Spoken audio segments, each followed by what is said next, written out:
අද අපි කතා කරන්න යන්නේ 2018 වර්ෂයේ විද්‍යාව දෙවන ප්‍රශ්න පත්‍රයේ ඒ කොටස. එහෙම නැත්නම් ව්‍යුහගත රචනා කොටසේ ප්‍රශ්න. මම හිතනවා මේ වෙනකොට ඔබ සතුව ඇති කියලා ප්‍රශ්න පත්‍රයේ. එහෙමනම් ඔබ පිළිතුරු ලියපු ප්‍රශ්න පත්‍රය ඔබේ ප්‍රශ්න පත්‍රය අරගෙන අපි සූදානම් වෙමු මේ සාකච්ඡා කිරීම. බලමු පළවෙනි ප්‍රශ්නය. ඔබට පේනවා ඇති මේකේ රූප සටහනක් දීලා තියෙනවා. බලන්න මේ කියලා තියෙන දේ පහත එකවන රූපයේ දක්වා ඇත්තේ ජනාවාස ප්‍රදේශයකට මදදුරකින් පිහිටි කර්මාන්ත ශාලාවක් හා ඒ අවට දර්ශනයකි.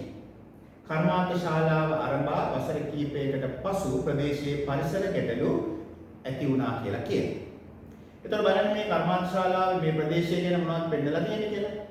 කර්මාන්ත ශාලාව ආශ්‍රිතව තියෙනවා සිසිලන පද්ධතියක්. ඊළඟට තියෙනවා අපවායු නලයක් තියෙනවා. ඊළඟට අධික ශබ්දය නිකුත් කරන යන්ත්‍ර තියෙනවා. ඊළඟට දැල්වෙන විදුලි පහන් තියෙනවා. ඊළඟට ගම ආශ්‍රිතව පේනවා අපිට ජල ටැංකියක් තියෙනවා. නිවාස පෙන්නලා තියෙනවා. කාබනික වගාවක් තියෙනවා. ජල පහරක් තියෙනවා. ජල පහරට කර්මාන්ත ශාලාවෙන් අපජලය එකතු කරන ස්ථානයක් තියෙනවා. ලිදක් පෙන්වුම් කරලා තියෙනවා. ඔබ මෙවැනි රූප සටහනක් ප්‍රශ්න පත්‍රයේ ලබා දුන්නොත් ඒ රූප සටහන පිළිබඳව හොඳින් අධ්‍යයනය කරන්න පළමුවෙන්. ක්ෂණිකව උත්තර ලියන්න සූදානම් වෙන්න එපා. ඉතින් රූප සටහන අධ්‍යයනය කරලා ඒකේ තියෙන කොටස් ටික සම්පූර්ණ කොටස් ටික අවබෝධ කරගෙන ප්‍රශ්නේ ලියන්න යන එක තමයි වඩාත් වැදගත් වෙන්නේ. දැන් අපි බලමු ප්‍රශ්නව. පළවෙනි කොටස කියනවා රූපයේ දැක්වෙන ආකාරයට කර්මාන්ත ශාලාව ආශ්‍රිතව ශක්ති හානිය සිදුවන අවස්ථා දෙකක් සඳහන් කරන්න. එහෙනම් අපි රූපය අධ්‍යයනය කරා නම් ඔබට පැහැදිලිව පේනවා. මොකද්ද? එකක් තමයි අධික ශබ්දේ නිකුත් වන යන්ත්‍ර. එහෙනම් ශබ්ද දූෂණයක් සිද්ධ වෙනවා. එහෙනම් ශක්තිය හානි වෙනවා මේ ශබ්දය විදියට පරිසරයට. ඊළඟට තමයි මේක දැල්වෙන විදුලි පහනක් තියෙනවා. දැල්වෙන විදුලි පහනක් මගේ විදුලි පහනක් දවල් කාලයේදී දැල්වෙනකොට ඒකෙන් ශක්ති නාස්තියක් සිද්ධ වීම වෙනවා. ඊළඟට මේ සිසිලන පද්ධතියක් ක්‍රියාත්මක වෙනවා කියලා කියන්නේ එතනදී තාපය ඉවත් වෙනවා. සිසිලන පද්ධතියකින් කරන්නේ තාපය ඉවත් කිරීම. එතකොට මේ තාපය පරිසරයට ඉවත් කිරීමක් සිද්ධ වෙනවා. එතකොට තාපය ඉවත් වීම කියන්නේ ශක්ති හානියක් සිද්ධ වෙන අවස්ථාවක් විදිහට තමයි තියෙන්නේ. ඊළඟට මේක ඇතුලේ අපි කියනවා ඉන්ධන දහනය කරනවා. ඒ ඉන්ධන දහනය සිද්ධ වෙනකොට අනවශ්‍ය දහනයක් වෙලා ශක්ති හානියක් සිද්ධ වෙන්න පුළුවන්. ඔන්න ඔය අවස්ථා දෙකක් අපිට ලියන්න ඕනේ. එහෙම ලකුණු දෙකක් හම්බ වෙනවා මේ දෙක ලියුවොත්. දෙවෙනි කොටස. මෙම කර්මාන්ත ශාලාව හේතුවෙන් පැන නැගිය හැකි පරිසර දූෂණයට ඉවහල් වන ගැටලු දෙකක් සඳහන් කරන්න. එහෙනම් ඔන්න අපිට පේනවා මෙතන ගැටලු දෙකක්. දෙකක් නෙවෙයි ඊට වඩා තියෙනවා. එකක් තමයි අපවායු පරිසරයෙන් නිදහස් වීම කියන එක ඔන්න එක ගැටලුවක්. ඊළඟට මේකේ පෙන්නලා තියෙනවා කසල ගොඩ ගහලා තියෙනවා එක තැන. එහෙනම් කසල ගොඩ ගැසීම කියන්නේ පරිසරය තුල ඒක ගැටලුවක් වෙලා තියෙනවා. ඊළඟට දිය පහරට අපජලය එකතු කරලා තියෙනවා. එහෙනම් අපජලය කියන්නේ අපවිත්‍ර වූ ජලය එකතු කිරීම නිසා පරිසර ගැටලුවක් සිද්ධ වෙනවා. ඊළඟට සිසිලන පද්ධතිය වගේම පරිසරයට තාපය පිටවීම සිද්ධ වෙනවා. ඒ තාපය පිටවීම කියන එකත් පරිසර හානියකට නැත්නම් පරිසර ගැටලුවක් විදිහට නැත්නම් දූෂණයට හේතු වෙනවා. ඒ වගේම තමයි මේ යන්ත්‍ර ක්‍රියා කිරීමේදී ශබ්දයක් පිට වෙනවා. ඒ ශබ්දය පරිසරයට දූෂණයක් එකතු කරනවා ශබ්ද දූෂණයේ විදිහට. ඔන්න ඔය කරුණු දෙකක් අපිට ලියන්න පුළුවන් මේ සඳහා. එහෙම ලිව්වොත් අපිට ලකුණු දෙකක් හම්බ වෙනවා. තුන්වෙනි කොටස. සිසුන් කණ්ඩායමක් විසින් ජල පහරේ පහළ නිශ්චිත ප්‍රදේශයක ජීවත් වන මත්ස්‍ය සංඛ්‍යාව මාස 6කට වරක් ගණන් කර ප්‍රස්ථාරගත කරන ලද. එම වර්ධන වක්‍රය දර්ශීය ගහන වර්ධන වක්‍රයෙන් වෙනස් වී දෙවන රූපයේ ඒ අක්ෂරයෙන් දක්වා ඇති හැඩය පෙන්වීය. සංඛ්‍යාව අඩු වීමට පටන්ගෙන ගන්නේ මත්ස්‍ය ගහනයේ කුමන අවධියක සිටින මත්ස්‍යයන් කීයද කියලා කියනවා. බලන්න මේ ගහන වර්ධන වක්‍රය දිහා බලන්න. සාමාන්‍ය ගහන වර්ධන වක්‍රයක් අපිට දකින්න පුළුවන් මෙන්න මේ වගේ ගහන වර්ධන වක්‍රයක් තියෙන. අපි දන්නවා සයිනාකාර වක්‍රයක්.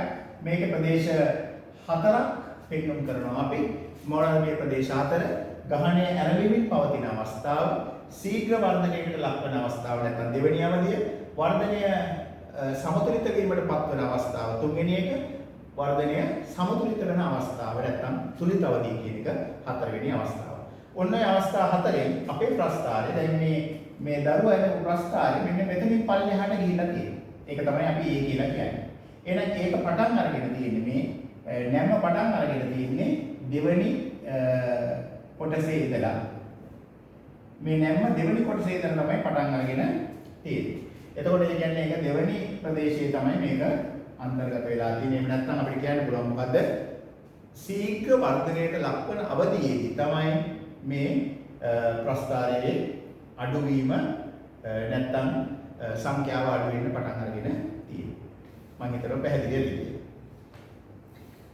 ඊළඟට කියනවා හතරවෙනි කොටසේ කියනවා අධ්‍යයනයට ලක් කරන ලද ජල පහරේ මත්ස්‍ය සංඛ්‍යාව ජලයේ උෂ්ණත්වය හා ජල පහරට එකතු වන බැරලෝහ ප්‍රමාණය යන සාධක අවුරුදු 4ක පමණ කාලයක් තුළ මනින ලදී. එහි ප්‍රතිඵලය තුන්වන රූපයෙන් දැක්වේ. එලෙස තුන්වන රූපයේ පරිදි මත්ස්‍ය ගහණය අඩුවීමට ආසන්නම හේතුව ලෙස දැක්විය හැකි සාධකයේ කුමක්ද කියලා කියනවා. මෙන්න මෙතන විශේෂ සාධක දෙකක් පෙන්වුම් කරලා තියෙනවා. පේනවනේ මේ පහලින්ම පෙන්නලා තියෙනවා මොකද්ද? පොඩි වැඩිවීමක් දක්වනවා මොකේද? බැරලෝහ සාන්ද්‍රණයේ වැඩිවීමක් දක්වනවා. ඊළඟට මේක මේ උෂ්ණත්ව වැඩිවීමක් පෙන්වුම් කරනවා පැහැදිලිවම මේ දෙවෙනි අවස්ථාවේදී උෂ්ණත්වයේ වැඩිවීමක් පෙන්වුම් කරලා තියෙනවා. උෂ්ණත්වයේ වැඩිවීමක් දිගටම උෂ්ණත්වයේ වැඩිවීමකුත් පෙන්වුම් කරලා තියෙනවා. එහෙමනම් මෙන්න මේ දෙයට වඩාත්ම ආසන්නම හේතුව විදිහට අපිට ගන්න පුළුවන් උෂ්ණත්වයේ වැඩිවීම. ගෝලීය උෂ්ණත්වයේ වැඩිවීම නිසා නැත්නම් ජලයේ උෂ්ණත්වයේ වැඩිවීම නිසා මසුන් සංඛ්‍යාව අඩුවීම සිද්ධ වෙලා තියෙනවා කියලා අපිට හිතන්න පුළුවන්. එහෙමනම් ඒක තමයි බලාපොරොත්තු වෙන්නේ මේ උෂ්ණත්වය අඩුවීම කියලා. ඒක දීලා තිබුණත් අපි ලකුණු දෙකක් දීලා තියෙනවා. පස්වෙනි කොටස කියනවා කලකට පසු කර්මාන්තශාලාව අපට ජනාමාශවල මිනිසුන්ගේ රුධිරයට බැරලෝහ මිශ්‍ර වීම නිසා ඔහු ස්නායු ආබාධ වලට ලක් වූහ. මෙලෙස රුධිරයට බැරලෝහ මිශ්‍ර වීම සිදු විය හැකි ක්‍රියාපිළිවෙලේ අවස්ථා ඊතර සටහනකින් යොදා ගැනීමෙන් ලියා දක්වන්න කියලා කියනවා. අන්න බැරලෝහ මිශ්‍ර වෙන්න පුළුවන් විදිය. මොකද වෙන්නේ? කර්මාන්තශාලාවේ තියෙන අපජලය ජලාශ වලට එකතු වෙනවා. අපජලය දිය පහර දිගේ ඇවිල්ලා මිනිස්සුන්ගේ පානීය ජලය ලබා ගන්න තත්ත්වයටපත් වෙනවා. ඒ පානීය ජලය මගින් රුධිරයට එකතු වෙන්න පුළුවන්. එහෙම නැත්නම් මේ අපජලයේ දිය පහරට එකතු වුණාම මේ දිය පහරේ සිටින ජලජ ශාක මේ අපජලයේ තියෙන බැරලෝහ ලබා ගැනීම සිද්ධ වෙනවා. එතකොට මේ බැරලෝහ ඒ ශාක ආහාරයට ගත්තාම මිනිස්සුන්ට ලැබෙන්න පුළුවන්. එහෙම නැත්නම් මේ ගන්න ශාක ලබා ගන්න මේ බැරලෝහ ජලයේ සිටින මත්ස්‍යයන් ආහාරයට ගැනීම නිසා මත්ස්‍යයන්ගේ දේහ තුළට ඇතුළු වෙනවා. ඒ මත්ස්‍යයන්ව මිනිසුන් ආහාරයට ගත්තාම මිනිසුන්ගේ දේහවලට යන්න පුළුවන්. මේ නිසා මේ අපවායු කර්මාන්තශාලාවේ පිට කරන අපවායු වායු වලට නිදහස් වෙලා ඒ වායු මිනිසුන් ශ්වසනය සඳහා යොදාගත්තාම ඒ වායු හරහා මේ බැරලෝහ වර්ග ශරීරගත වීම සිද්ධ වෙන්න පුළුවන්. නැත්නම් අපි කියනවා රුධිරයට එකතු වීම සිද්ධ වෙන්න පුළුවන්. මේ වගේ මාර්ගයක් ඔබ ගැලීම් සටහනකින් දක්වන්න ඕනේ. කොහොමද මේ ජලය එන්නේ? අපජලය දිය පහරට එකතු වෙනවා. දිය පහර ඔස්සේ පානීය ජලය ලබා ගන්නවා මිනිස්සු. ඒ නිසා මිනිසුන්ගේ රුධිරයට එකතු වෙනවා. එතකොට ඊතල සටහනකින් අපි ගැලීම් සටහනකින් මේක දක්වන්න ඕනේ. අපජලය ජලාශ වලට එකතු වෙනවා. දිය පහරට එකතු වීම සිද්ධ වෙනවා. ඒ ජලයේ ශාක වලට යොදනවා. මේ ශාක ආහාරයට ගත්තාම මිනිසුන්ගේ රුධිරයට මේ ජලය එකතු වෙනවා. මේ විදිහට අපිට ඊතල නැත්නම් ගැලීම් සටහනකින් දක්වන්න පුළුවන්. ඔබ මේ වගේ නිවැරදි ගැලීම් සටහනක් දක්වලා තියෙනවා නම් ඔබට ලකුණු දෙකක් ලබා ගන්න පුළුවන්. 6 වෙනි කොටස. එකවන රූපයේ දැක්වෙන කාබනික වගාව බහුභෝග වගාවක් ලෙස පවත්වා ගැනීමේ වැදගත්කමක් සඳහන් කරනවා. දැන් අපි කිව්වේ පළවෙනි රූපයේ මතක ඇති මෙතන එක තැනක පෙන්නනවා කාබනික වගාව කියලා. කාබනික වගාව බහුභෝග වගාවක් විදිහට කියනවා. ඒ කියන්නේ මොකද්ද? භෝග කිහිපයක් එකම භූමිය තුළ වගා කරනවා. ඒක තමයි බහුභෝග වගාව කියන්නේ. ඉතින් බහුභෝග වගා කිරීමෙන් ලැබෙන වාසි මොනවද? එකක් තමයි පලිබෝධ හානිය අඩු වෙනවා. පලිබෝධ නාශක භාවිතා කරන්නේ පලිබෝධ ව්‍යාප්තිය අඩු වීම සිද්ධ වෙනවා. ඊළඟට මොකද වෙන්නේ? පලිබෝධ ප්‍රතිරෝධී පලිබෝධකින් බෝවීම අඩුවීමක් සිද්ධ වෙනවා. ඊළඟට මොකද වෙන්නේ? පසේ පෝෂක රැක ගැනීම සිද්ධ වෙන්න පුළුවන්. මොකද එකම ශාකයක් අපි වගා කරොත් ඒ ශාකයේ සියලු ඒකට අවශ්‍ය ඛනිජ සියල්ලම ලබා ගන්නවා. එතකොට ඒ ඛනිජයේ පසේ ඌල වෙනවා. වෙනස් වර්ගවල ශාක වගා කරපුවාම එක එක ශාකයේ ලබා ගන්න වෙනස් වෙනස් ඛනිජ වර්ග නිසා පසේ පෝෂක ප්‍රමාණය ආරක්ෂා වීම සිද්ධ වෙනවා. ඊළඟට පසේ ව්‍යුහය නියමාකාරයෙන් පැවැත්වීමක් සිද්ධ වෙනවා. ඉතින් මෙන්න මේ වගේ තත්ත්වයන් අපිට බලා ගන්න දකින්න පුළුවන් මේ බහුභෝග වගාව නිසා. එතකොට මේ පිළිතුරු එකක් අපෙන් බලාපොරොත්තු වෙන්නේ. එහෙමනම් ඒකට ලකුණක් ලැබෙනවා අපිට. 7 වෙනි කොටස. වගා බිම සඳහා කාබනික පොහොර යෙදීමේ වාසි දෙකක් සඳහන් කරනවා. කාබනික පොහොර යෙදුවාම මොකද වෙන්නේ? පස හොඳින් වාතනය වෙනවා. පසේ වයනේ දියුණු වීම සිද්ධ වෙනවා. පාංශු ජීවීන්ට හානියක් සිද්ධ වෙන්නේ නැහැ. ඊළඟට ශාකයට අවශ්‍ය සියලු ඛනිජ වර්ග ලබා දීමක් සිද්ධ වෙනවා. මේ කාබනික පොහොර දැම්මහම ඊළඟ පස්සේ ව්‍යුහය වෙනස් වීමක් සිද්ධ වෙන්නේ නැහැ. මෙන්න මේ වගේ තත්ත්වයන් අපිට දකින්න පුළුවන් කාබනික පොහොර භාවිතා කරපුවා. පස අස්ථායි වීම නැති වෙන්න පුළුවන්. එතකොට මේ වගේ කරුණු දෙකක් අපිට බලාපොරොත්තු වෙනවා. එහෙම කරුණු දෙකක් දීලා තියෙනවා නම් අපිට ලකුණු දෙකක් ලැබෙනවා. 8 වෙනි කොටස. කර්මාන්තශාලාවේ අපද්‍රව්‍ය වෙන්වෙන්ව වර්ග කර වරින් වර ඉවත් කරනු ලැබේ. අපද්‍රව්‍ය වැඩියෙන් නිපදවන විට ඒවා මිශ්‍ර කර කසල ලෙස ගොඩගසා පසු අවස්ථාවකදී ඉවත් කෙරේ. මොන මෙතන සිද්ධ කරන වැඩේ තමයි මේ කියන්නේ. කර්මාන්තශාලාවේ අපද්‍රව්‍ය මිශ්‍ර කර කසල ලෙස ගොඩගසා ඉවත් කිරීමට වඩා අපද්‍රව්‍ය වෙන්වෙන්ව වරින් වර ඉවත් කිරීමේ වාසිය කුමක්ද කියලා. ඇයි මේ කසල වෙන් කිරීම කියන එක වර්තමානයේ අපි වැඩිපුර කතා බහට ලක් වෙන දෙයක්. ඒ කසල වෙන් කරගත්තාම ඒ කසල ප්‍රතිචක්‍රීකරණය කරන්න පහසු වෙනවා. ඊළඟට මේ කසල කලමනාකරණය කියන එක පහසු වෙනවා. අපි දන්නවා එතකොට දි รา පත් වෙන ඒවා මොනවද? දි รา පත් නොවන ඒවා මොනවද? ඒව මොනවා සඳහාද යොදා ගන්න පුළුවන් වෙන්නේ කියලා. ඊළඟට සමහර දේවල් තියෙනවා අපි කසල විදිහට පාවිච්චි කරන ඒවා නැවත භාවිතා කරන්න පුළුවන්. හරි. මේ වගේ කසල කලමනාකරණය පහසු වීම නිසා ඊළඟ පරිසර දූෂණය අඩු වීම සිද්ධ වෙනවා. අපි ඔක්කොම කසලයකට ගොනු කරපුවාම මේවා අපිට මොකක්ද කරන්න කියලා හිතා ගන්න බැරි මට්ටමක තියෙනවා.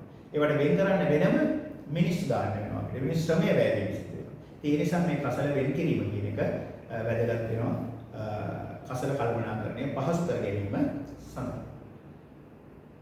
ඊළඟ කොටස. එතකොට අපිට ඒක ලකුණක් හම්බ වෙනවා මේ ප්‍රශ්නෙට. 9 වෙනි කොටස කියනවා ගෝලීය උණුසුම ඉහළ යෑම පාලනය කිරීමේදී පුද්ගල වගකීම් ලෙස තමාගේ කාබන් පිය සටහන, ජල පිය සටහන මෙන්ම ආහාර සැතපුම වැනි පාරිසරික දර්ශක අවම කිරීම වැදගත් වේ. විදේශයෙන් ධාන්‍ය ගෙන්වා කර්මාන්තශාලාවේ නිපදවන පිටි ජනාවාසයේ මිනිසුන් විසින් ආහාරයට ගනු ලැබේ. මෙමගින් ගෝලීය උණුසුම ඉහළ නැංවීමට මිනිසුන් දායක වන්නේ ඉහත කිනම් පාරිසරික දර්ශකයේ ඉහළ යෑමෙන්ද කියලා. දැන් අපි දන්නවා කාබන් පිය සටහන කියලා කියන්නේ අපි පරිසරයට නිකුත් කරන කාබන් ප්‍රමාණය පිළිබඳව අපි සැලකිලිමත් වෙන්න ඕනේ. ඒ වගේම තමයි ජල පිය සටහන කියන්නේ අපි පරිභෝජනය කරන ජල ප්‍රමාණය කියන එක පිළිබඳව සැලකිලිමත් වෙන්න ඕනේ. ඊළඟට ආහාර සැතපුම් කියන්නේ අපි ගන්න ආහාර තමාගේ ගෙවත්තෙන් ලබා ගන්න ආහාර නැත්නම් අසල් ප්‍රදේශ වලින් ලබා ගන්න ආහාර නැත්නම් මේ දේශේ රටින් ලබා ගන්න ආහාර වෙන්න ඕනේ. එහෙම වුණාම ඒ සඳහා වැය වෙන මුදල් අඩු වීම සිද්ධ වෙනවා. එතකොට මෙතනදී මේ කියන්නේ පිටරටින් ගෙන්නන හාල් වලින් නැත්නම් පිටි වලින් තමයි මේගොල්ලන්ට ආහාර සකසලා දෙන්නේ. එහෙමනම් පිටරටින් ආහාර ගෙන්නනවා නම් මොකද්ද වැඩි වෙන්නේ? ආහාර සැතපුම. එහෙනම් මෙතනදී ආහාර සැතපුම වැඩි වීම නිසා තමයි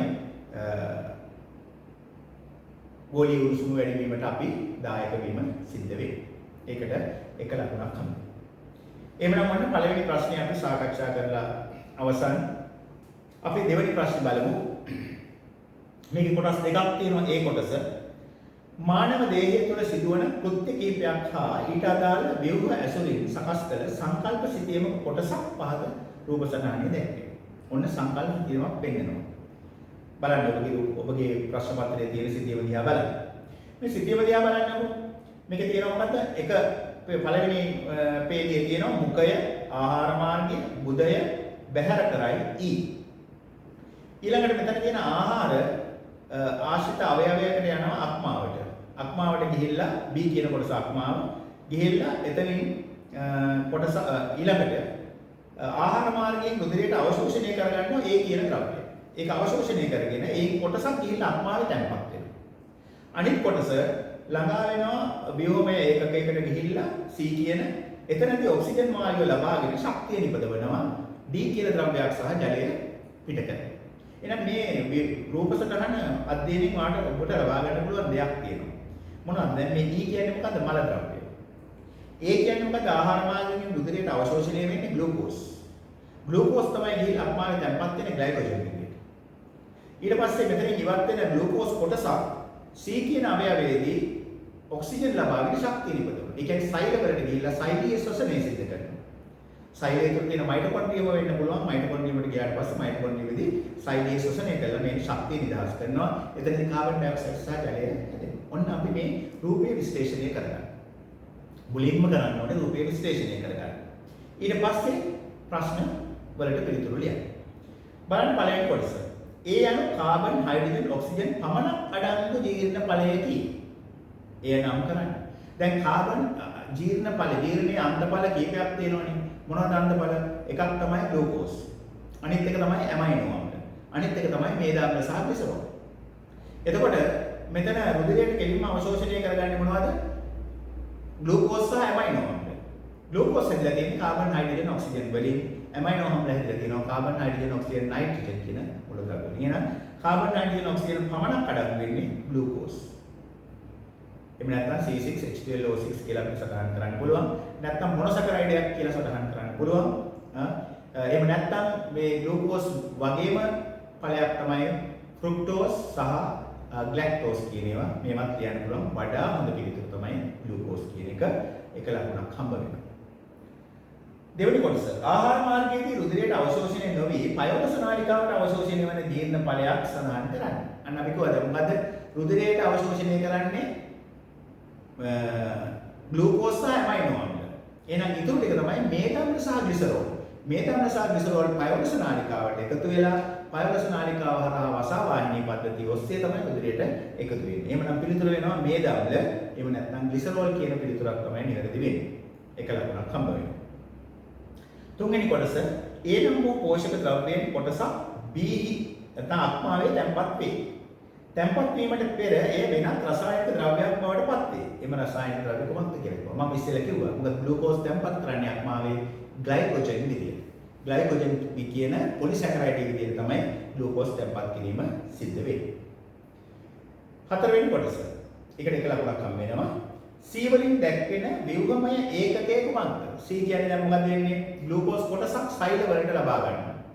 නැත්නම් සෛල වල තියෙන මයිටොකොන්ඩ්‍රියම් කියන ව්‍යුහයට ලබා ගැනීම සිදු කරනවා. එහෙමනම් ඒ ව්‍යුහය තමයි සෛලය. එහෙම නැත්නම් මයිටොකොන්ඩ්‍රියම් කියලා වඩා විශ්ලේෂණය කරලා අපිට කියන්න පුළුවන්. එහෙම ලියලා තියෙනවා නම් එක ලකුණක් ලැබෙනවා. C හිතේ සිදුවන රසායනික ක්‍රියාවලියක ඵලයක් ලෙස D නිපද වේ. අන්න D නිපද. අපි කියන්නේ ග්ලූකෝස් දහනය වීමේදී පිට වෙන්නේ මොනවද?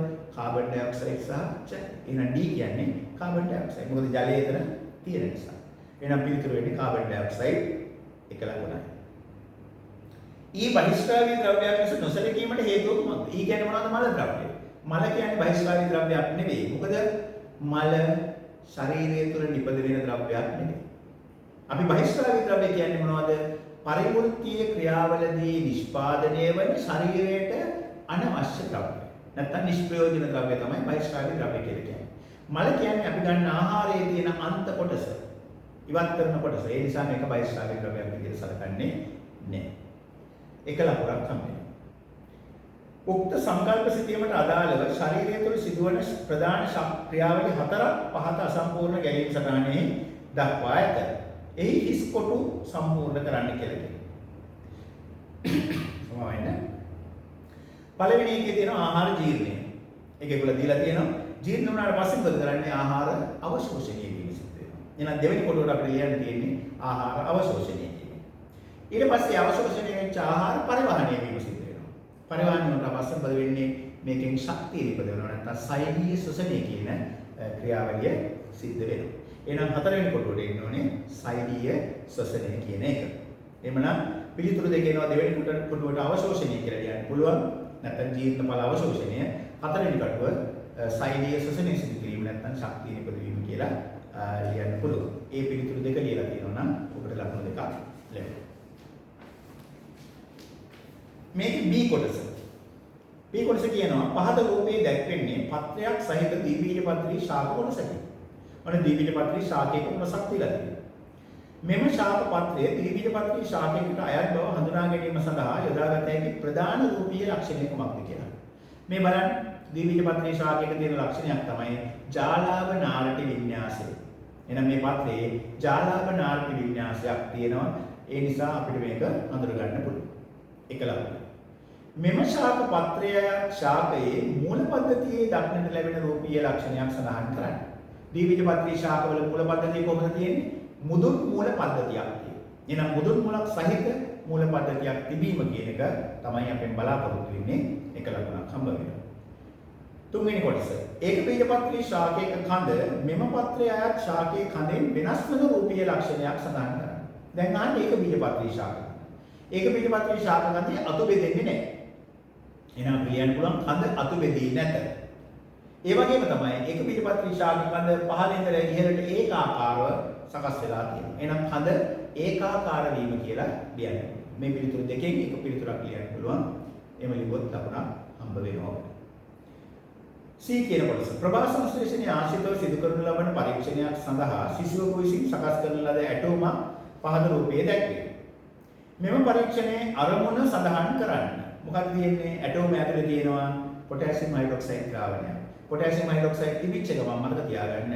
පොටෑසියම් හයිඩ්‍රොක්සයිඩ් දාන්නේ කාබන් ඩයොක්සයිඩ් වායුව අවශෝෂණය කරගන්න. එහෙමනම් මෙතන මොකක්ද පරීක්ෂා කරන්නේ? කාබන් ඩයොක්සයිඩ් වායුව අවශ්‍යයි කියන එක තමයි පරීක්ෂා කිරීම සිදු කරන්නේ.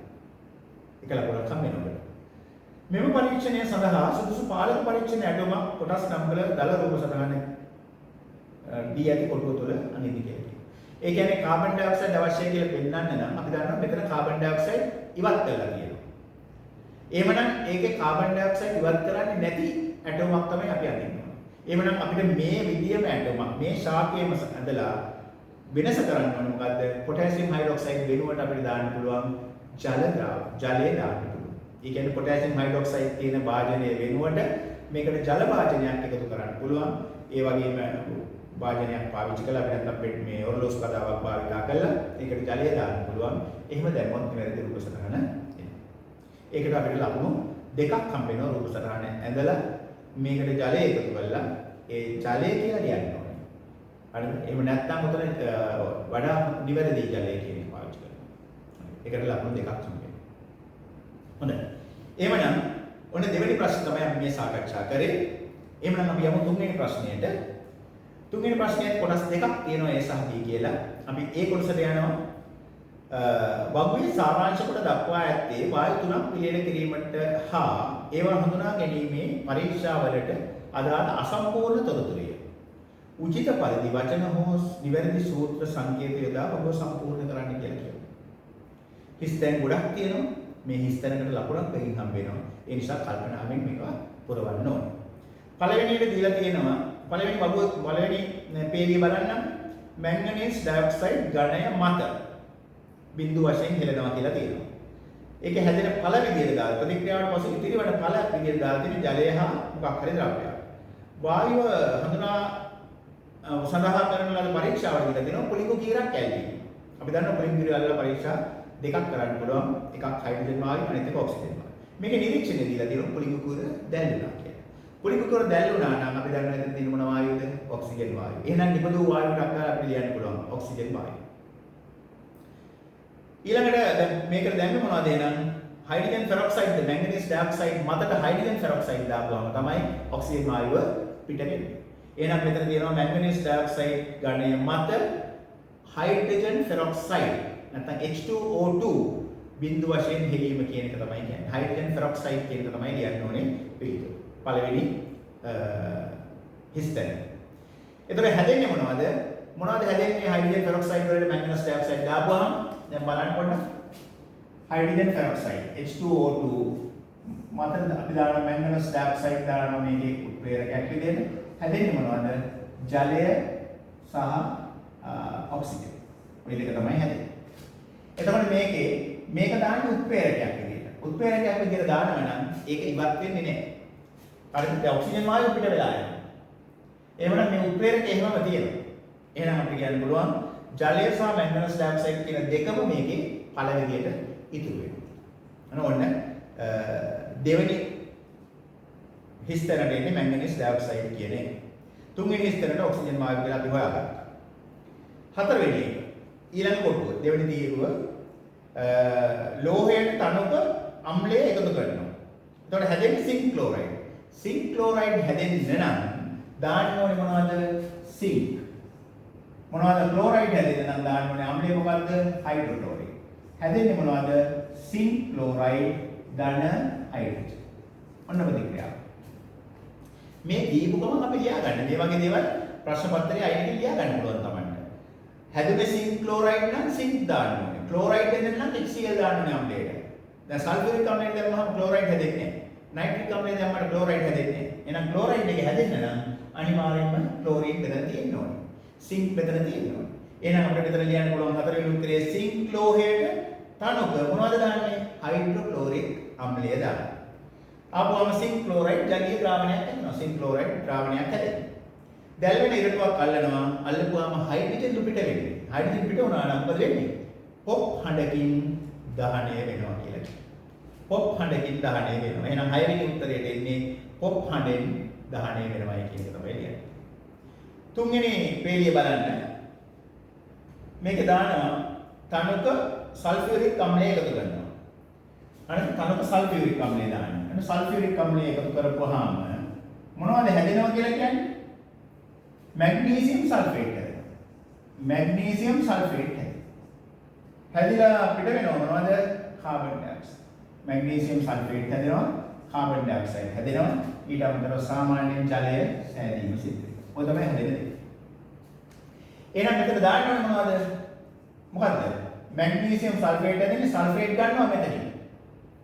එහෙනම් කාබන් ඩයොක්සයිඩ් ගන්න නම් මොකද වෙන්නේ? කාබනේට් එකක් දාන්න. අපි දන්නවා අම්ල කාබන් ඩයොක්සයිඩ් වායුව නිෂ්පාදනය කරන්නේ කොහොමද? කාබනේටයකට අම්ලයක් දෙන්නේ. එහෙනම් මෙන්න කාබනේටේ මැග්නීසියම් කාබනේට්. මෙන්න සල්ෆියුරික්. එතන මෙතනින් මැග්නීසියම් වෙනවා, මෙතනින් සල්ෆියුරික් වෙනවා, මැග්නීසියම් සල්ෆේට් වෙනවා. මෙතන කාබන් ඩයොක්සයිඩ් පිට වෙනවා, හයිඩ්‍රජන් සහ ඔක්සිජන් එකතු වෙලා ජලය හැදෙනවා. ඔන්න හැදෙන පළ. ඉතින් ওই ප්‍රතික්‍රියාවක් මතක් වෙන්න ඕනේ ප්‍රශ්නේ නේනකොට. එහෙමනම් දැන් අපිට ලියන්න පුළුවන්. 7 වෙනි පිළිතුරට එන්නේ මැග්නීසියම් කාබනේට් වලට තනක සල්ෆියුරික් අම්ලය එකතු කරනවා. එතකොට හැදෙන්නේ මැග්නීසියම් සල්ෆේට් සහ ජලය කාබන් ඩයොක්සයිඩ් පිට වෙනවානේ. එහෙනම් මොකද වෙන්නේ මෙතනට කාබන් ඩයොක්සයිඩ් හඳුනා ගන්න නම් අපි කරන පරීක්ෂණය මොකද්ද? අවර්ණ කුණු දියර තුලින් යැවීම. අවර්ණ කුණු දියර තුලින් යැවීම නැත්නම් බුබුලණය කිරීම. ඒ බුබුලණය කරාම මොකද වෙන්නේ? කුණු දියර කිරි පාට වේ. ඔන්න 9 වෙනි උත්තරයට එන්නේ කුණු දියර කිරි පාට වේ කියන්නේ. එහෙමනම් ඒ හිස්තැනකට ලකුණක් වෙකින් හම්බ වෙනවා බලන්න. එහෙනම් ලකුණු 9ක් හම්බ වෙනවා ඒ වගුව සම්පූර්ණ කරාට පස්සේ. මේකේ B කොටස බලන්න. මෙහි දක්වා ඇත්තේ ආවර්තතාව වගේ පළමු මූලද්‍රව්‍ය 20න් කිහිපයක සංකේත හා ඒවා ආවර්තතාව වගේ පීඩන ස්ථානයන්ය. සමහර මූලද්‍රව්‍ය වල සංකේතය ස්ථානය කියලා තියෙනවා. ඒවා පාවිච්චි කරලා වගුවේදී ඇති මූලද්‍රව්‍ය ඇසුරින් පහතදී ඇති වාක්‍ය වල හිස්තැන් කරවන්න. සරල ප්‍රශ්නයක් අහලා තියෙනවා. මොකද්ද? පළමුවන අයනීකරණ ශක්තිය උපරිම වන මූලද්‍රව්‍ය කුමක්ද? මොකද්ද? වැඩිම ප්‍රථම අයනීකරණ ශක්තියක් තියෙන්නේ නිෂ්ක්‍රීය මූලද්‍රව්‍ය වල. ඒගොල්ලන්ගේ උඩම තියෙන කෙනා කවුද? හීලියම්ගේ තමයි වැඩිම ප්‍රථම අයනීකරණ ශක්තියක් තියෙන්නේ. හරිද? ඒක සමස්ත ආවර්තතාව වගුවම ගත්තාම ඔය හීලියම් කියන කෙනා ගන්න පුළුවන් වැඩිම ප්‍රථම අයනීකරණ ශක්තිය තියෙනවා. මොකක්ද ප්‍රථම අයනීකරණ ශක්තිය කියලා කියන්නේ? උදාසී වායුමය අවස්ථාවේ පවතින උදාසීන පරමාණුකින් ඉලෙක්ට්‍රෝනයක් පිට කරලා වායුමය අවස්ථාවේ පවතින ධන අයනයක් සෑදීම සඳහා ලබා දිය යුතු ශක්තිය. එහෙනම් හීලියම්ගේ තමයි වැඩිම ප්‍රථම අයනීකරණ ශක්තිය තියෙන්නේ. ඊට පස්සේ නියෝන්ගේ ඊළඟ ආවර්තයේ වැඩිම තියෙන නියෝන්ගේ ඊළඟ ආවර්තයේ වැඩිම තියෙන ආගන්ගේ.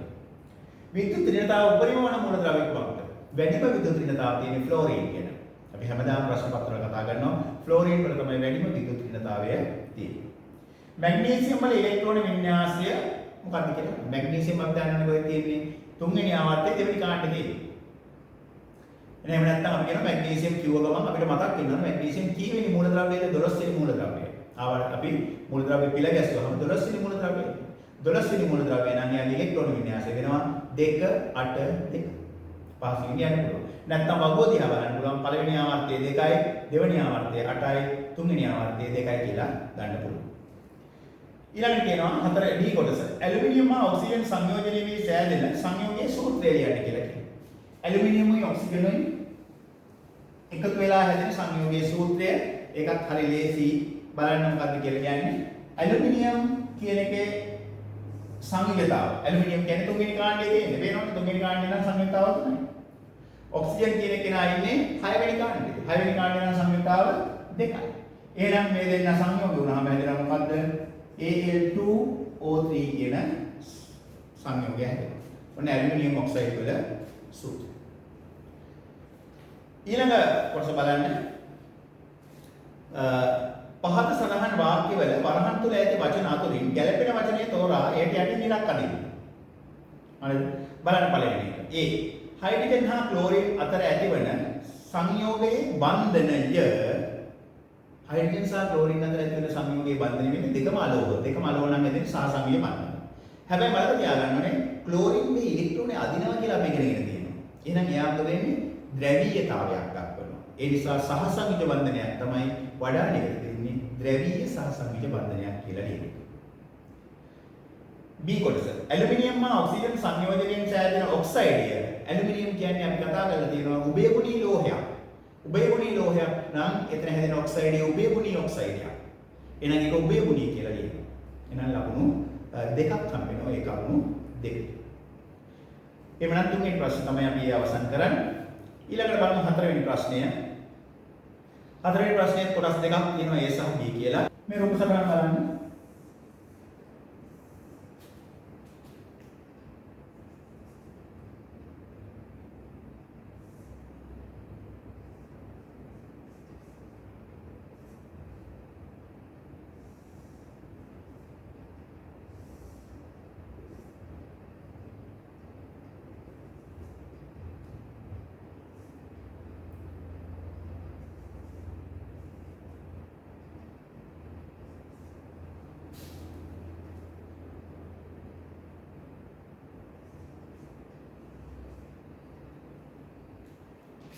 පැහැදිලි මේ රූප සටහන මොන බලන්න. මෙන්න කියලා තියෙන දේ අපි කියමු බලන්න. ආලෝකයේ ආශ්‍රිත ක්‍රියාකාරකමකදී ශිෂ්‍යයේ තිරස් පෘෂ්ඨයක වූ සුදු කඩදාසියක් මත විදුලි කුට්ටියක් තැබුවේය. පසුව ඔහු රූපයේ දැකින පරිදි කඩදාසියේ තලය ඔස්සේ විදුලි කුට්ටිය වෙත ලේසර් කිරණයක් පතිත කළේය. ලේසර් කිරණයේ ගමන් මාර්ගය A B C D ලෙස සලකුණු කෙරිණි. ඔන්න ප්‍රශ්නේ. බලන්න පළවෙනි එක. B ලක්ෂ්‍ය මත පතිත වීමෙන් පසු කිරණය බඳුන් වන සංසිද්ධිය කුමන නමකින් හැඳින්වේ? ඒ කියන්නේ මෙන්න මෙතනදී මොකද වෙන්නේ? ආලෝක කිරණය මෙහෙම කෙලින් යන ආපු කිරණය වෙන මාධ්‍යයකට ඇතුළු වෙනවා. වෙන මාධ්‍යයකට ඇතුළු වෙනකොට කිරණය වර්ධනය වෙනවා. එහෙනම් ආලෝක වර්ධනය කියන සංසිද්ධියට තමයි ලක් වෙන්නේ. එක ලකුණක් තමයි. දෙවෙනි කොටස කියනවා B ලක්ෂ්‍යයේදී සිදුවන සංසිද්ධියට අදාළව පහත දැක්වෙන කෝණ හඳුන්වන නම ලියන්න. එහෙනම් මේ කියන්නේ පතනය වන කිරණය. පතනය වන කිරණය සහ අභිලම්භය අතර කෝණයට කියන්නේ ඒ කියන්නේ පතන කෝණය. ඊට පස්සේ මේක වර්ධනය වෙනවා. වර්ධනය වීමේදී හැදෙන කෝණයට කියනවා වර්ධන කෝණය. B කියන්නේ වර්ධන කෝණය. එහෙනම් පතන කෝණය A, B කියන්නේ වර්ධන කෝණය. ලකුණු දෙකක් හම්බ වෙනවා. තුන්වෙනි කොටස. A කෝණයේ අගය වැඩි වෙන විට ඊට අනුරූපව B කෝණයේ අගය කෙසේ වෙනස් වේද? මේ කියන්නේ A කෝණයට ටික ටික මෙහෙම වැඩි කරනවා. වැඩි කරනකොට මොකද වෙන්නේ? B කෝණයත් ඒකට අනුරූපව ටික ටික වැඩි වීම සිද්ධ වෙනවා. A වල අගය වැඩි වෙනකොට B කෝණයේ අගය වැඩි වීම සිද්ධ වෙනවා. අපි දන්නවා වර්ධනය ගැන පොඩ්ඩක් බලන්න. ඔන්න මේ වගේ අපි කියනවා ආලෝක කිරණයක් වර්ධනය වෙනවා. ඔන්න මේක එතකොට මේ අපි බලන්නේ මේක අපි කියව වීදුරු මේක අපිට කියන්නේ වාතයේ සිට වීදුරු වලට. එතකොට මේක වාතය මේක වීදුරු කියන මාධ්‍ය දෙක එන්නේ. එතකොට මොකද වෙන්නේ? මේ කෝණයට සාපේක්ෂව මේක වැඩි වෙනවා. මේක වැඩි වෙනකොට මොකද වෙන්නේ? මේක තව චුට්ටක් වැඩි වෙනවා. මේක තවත් ටිකක් වැඩි වෙනවා. මේක තවත් පොඩ්ඩක් වැඩි වෙනවා. පැහැදිලි? තවත් පොඩ්ඩක්. එහෙමනම් මොකද වෙන්නේ අපි? මේ කෝණයේ ඒ කියන්නේ A කෝණය කියන්නේ පතන කෝණයේ අගය වැඩි වෙනකොට ඊට අනුරූපව වර්ධන කෝණයේ අගය වැඩි වීම සිද්ධ වෙනවා. ඔන්න එක ලකුණක් හම්බ වෙනවා. හතරවෙනි කොටස. රූපයට අනුව C ලක්ෂයේදී කිරණය බඳුන් වන සංසිද්ධිය කුමක්ද? C ලක්ෂණය මොකද වෙන්නේ මේ කිරණය ගිහිල්ලා නැවත එම මාධ්‍යයටම ඇවිල්ලා. එහෙනම් අපි එතන කියනවා මොකද්ද? පූර්ණ අභ්‍යන්තර පරාවර්තන. පූර්ණ අභ්‍යන්තර පරාවර්තනය කියන සංසිද්ධිය තමයි සිද්ධ වෙන්නේ. එක ලකුණ. ඉහත හතරේ සමාන සංසිද්ධිය නූතන සංනිවේදන තාක්ෂණයේදී යොදාගෙන උපාංගයක් සඳහන් කරනවා. අන්න සංනිවේදන තාක්ෂණයේ මේ පූර්ණ අභ්‍යන්තර පරාවර්තනය අපි යොදා ගන්න මොනවද? ප්‍රකාශ තන්තු තාක්ෂණය කියන්නේ. හරි. අපි කියනවා මොකද්ද? ඔප්ටිකල් ෆයිබර්ස් කියන ඒවා ප්‍රකාශ තන්තු කියන එක. දැන් අපි දන්නා වර්තමානයේ දුරකථන සංනිවේදනයේ සඳහා ගොඩාක් යොදාගෙන තින්නේ ඔප්ටිකල් ෆයිබර් කියන තාක්ෂණය තමයි පාවිච්චි කරන්නේ. ඒකේ තුල සිද්ධ වෙන්නේ පූර්ණ අභ්‍යන්තර පරාවර්තනය. ඒ නිසා මේ ප්‍රකාශ තන්තුවක එක් පැත්තකින් නිකුත් කරන ශක්තිය සම්පූර්ණයෙන්ම අනිත් පැත්තෙන් එළියට ගන්න පුළුවන් ශක්ති හානියක් නැතුව. ඒ කියන්නේ මේ පැත්තෙන් අපි ආලෝක කිරණයක් නිකුත් කරාම මේ ආලෝක කිරණයේ ශක්ති හානියකින් නැතුව එහා පැත්තෙන් එළියට ගන්න පුළුවන්කම තියෙනවා. ඒ නිසා තමයි මේ තාක්ෂණය භාවිත කරන්නේ. ඒතර උත්තරේ ප්‍රකාශ තන්තු එක ලකුණක් හම්බ වෙනවා. C ලක්ෂයේදී BC කිරණය හා අභිලම්බය අතර කෝණය x නම් x කෝණය වීදුරු වාත අතුරු මූණතෙහි අවදි කෝණයට සමානද විශාලද නැතහොත් කුඩාද? මෙන්න මේ කෝණය ගැන කතා කරන්නේ. මේ කෝණය අවදි කෝණය වුණා නම් මේක අවදි කෝණය වුණා නම් මේ කිරණය ගමන් කරන්න ඕනේ මෙන්න මේ මාර්ගයේ දිගේ. එහෙමනම් අවදි කෝණයට වැඩි වුණොත් විතරයි පූර්ණ අභ්‍යන්තර පරාවර්තනය සිද්ධ වෙන්නේ. එහෙමනම් x වල අගය අවදි කෝණයට වඩා වැඩි විය යුතුයි නැත්නම් විශාල විය යුතුයි කියලා ලියන්න ඕනේ. එතකොට ඒක ලකුණක් හම්බ වෙනවා. පැහැදිලි? B කොටස. මෙහි දැක්වෙන්නේ තාපය ආශ්‍රිත යම් සංසිද්ධියක් ආදර්ශනය කිරීම සඳහා ශිෂ්‍යයෙකු විසින් සකස් කරන ලද ඇටෝම් දෙකකි. මේ ඇටෝම් දෙකේ මොනවද තියෙන්නේ කියලා බලන්න. පළවෙනි එකේ තියෙනවා වර්ණවත් ජලය තියෙනවා, තාපය දීලා තියෙනවා, සිහින් වීදුරු නලයක් තියෙනවා, කැකෑරු නල දෙකක් තියෙන්නේ. දෙවෙනි එකේ උණුසුම් ජල සහිත භාජනයක දාලා වර්ණවත් කළ ද්‍රව බිඳුවක් තියෙනවා. ඒක ඇතුලේ තියෙන වාතය. එhmenan බලපු ගමන් අපිට පේනවා මොකද්ද මේ සිද්ධ කරන පරීක්ෂණය කියන්නේ. මොකද්ද කියන්නේ? මෙම එක් ඇටෝමෙන් ආදර්ශනය කිරීමට අපේක්ෂා කරන්නේ කුමක්ද? ඒ ඇටෝම මොකද වෙන්නේ? ද්‍රව ප්‍රසාරණය. ද්‍රවවල සිදුවන ප්‍රසාරණය කියන එක තමයි පරීක්ෂා කරන්නේ. B ඇටෝමෙන් කරන්නේ නම් මොකද්ද? වායුවල සිදුවන ප්‍රසාරණය. නම් වායුවල නැත්නම් වාතයේ සිදුවන ප්‍රසාරණය පෙන්වන්න තමයි මේ ඇටෝම් දෙක පාවිච්චි කරන්නේ. ඒ දෙක ලියලා දුන්නොත් ලකුණු දෙකක් හම්බ වෙනවා. දෙවෙනි කොටසේ අහනවා ටික වේලාවක් රත් කරන විට ඊට ඇටෝම් දෙකේ සිහින් වීදුරු නල තුල දක්නට ලැබෙන වෙනස්කම් මොනවාද? එහෙනම් ඒ ඇටෝමේ මොකද වෙන්නේ? වීදුරු නලය තුල ද්‍රව මට්ටම ඉහළට ගමන් කරයි. ඔක තමයි නිරීක්ෂණය. B ඇටෝමේ වෙන්නේ මොකද්ද? වීදුරු නලය තුල වර්ණවත් ද්‍රව බිඳුව ඉහළට ගමන් කරයි. ප්‍රවාහයේ ප්‍රසාරණ වුණාම ද්‍රව බිඳුව ඉහළට යනවා. මේක ඇතුලේ ජලය ප්‍රසාරණ වුණාම නලය තුල ජලය ඉහළට ගමන් කිරීම සිද්ධ වෙනවා. ලකුණු දෙකක් හම්බ වෙනවා. තුන්වෙනි කොටස B ඇටෝමේ ඇති කැකෑරුම් නලයේ බිත්තිය හරහා තාපයේ සංක්‍රමණය වන්නේ කුමන ක්‍රමයකද කියලා. බිත්තිය හරහා සංක්‍රමණය වෙනවා කියලා කියන්නේ එහෙනම් ඝන ද්‍රව්‍යයක් වලින් සංක්‍රමණය වීම සිද්ධ වෙන්නේ. ඝන ද්‍රව්‍ය හරහා සංක්‍රමණය වෙන්නේ තාප සන්නයනය කියන ක්‍රියාවලිය මගින්. සන්නයනය කියන ක්‍රියාවලිය මගින් අපි මේ රත් වූ ජලය මගින් තාපය ලබා ගන්නකොට අපිට විකිරණය කියන එක කතා කරන්න පුළුවන් වටිනාක් වඩා නිවැරදි වෙන්නේ සන්නයනය කියන ක්‍රමය. එක ලකුණක් හම්බ වෙනවා. හතරවෙනි කොටස.